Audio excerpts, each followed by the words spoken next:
অনেক দিন আগের কথা। একটি গ্রাম ছিল। গ্রামটার নাম শান্তিপুর। এই গ্রামে মানুষ কম, কিন্তু পশু পাখি ছিল অনেক। সবচেয়ে পরিচিত দুই প্রাণী ছিল, এক চালাক শিয়াল, নাম তার শাল্টু। অন্যদিকে এক সাধাসিধে কিন্তু বুদ্ধিমান গরু, নাম তার গোলক। শাল্টু ছিল খুব ধূর্ত। সেই সব সময় অন্যকে ঠকিয়ে নিজের লাভ দেখত। আর গোলক, সে খুব শান্ত, ধৈর্যশীল আর সবার উপকার করত।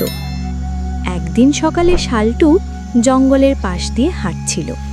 হঠাৎ সে দেখল গরু গোলক সবুজ মাঠে দাঁড়িয়ে ঘাস খাচ্ছে।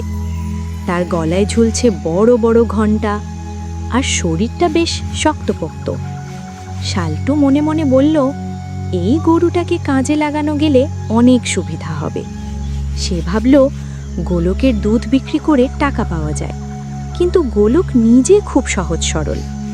শিয়াল এগিয়ে গিয়ে মিষ্টি কণ্ঠে বলল, ওহে গোলক ভাই, তুমি তো খুব ভালো প্রাণী, আমি তোমার বন্ধু হতে চাই।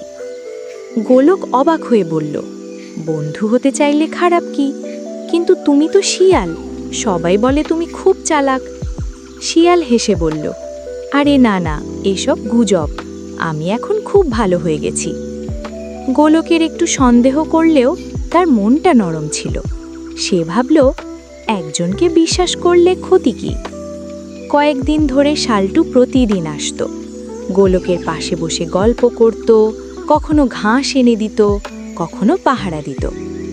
একদিন শাল্টু বলল, গোলক ভাই, তুমি জানো তোমার দুধ শহরে খুব দামে বিক্রি হয়।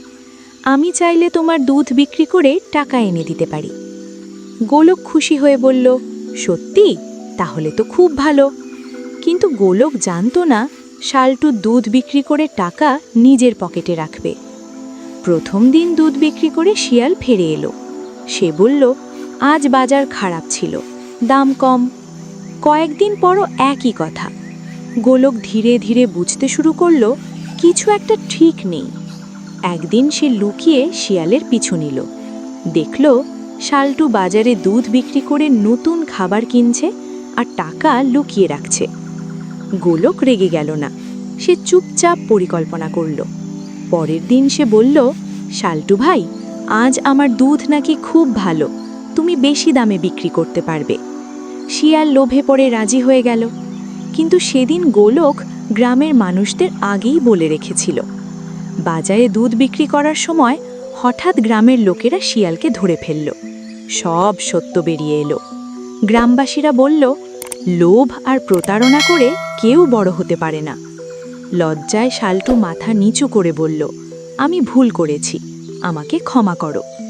গোলক গরু শান্ত কণ্ঠে বলল, ভুল করলে স্বীকার করাই সবচেয়ে বড় সাহস। সেই দিন থেকে শাল্টু বদলে গেল। সে আর কাউকে ঠকায় না, আর গোলক হয়ে উঠল গ্রামের সবার আদরের প্রাণী। নীতিকথা, লোভ করে কেউ কোনোদিন উন্নতি করতে পারে না।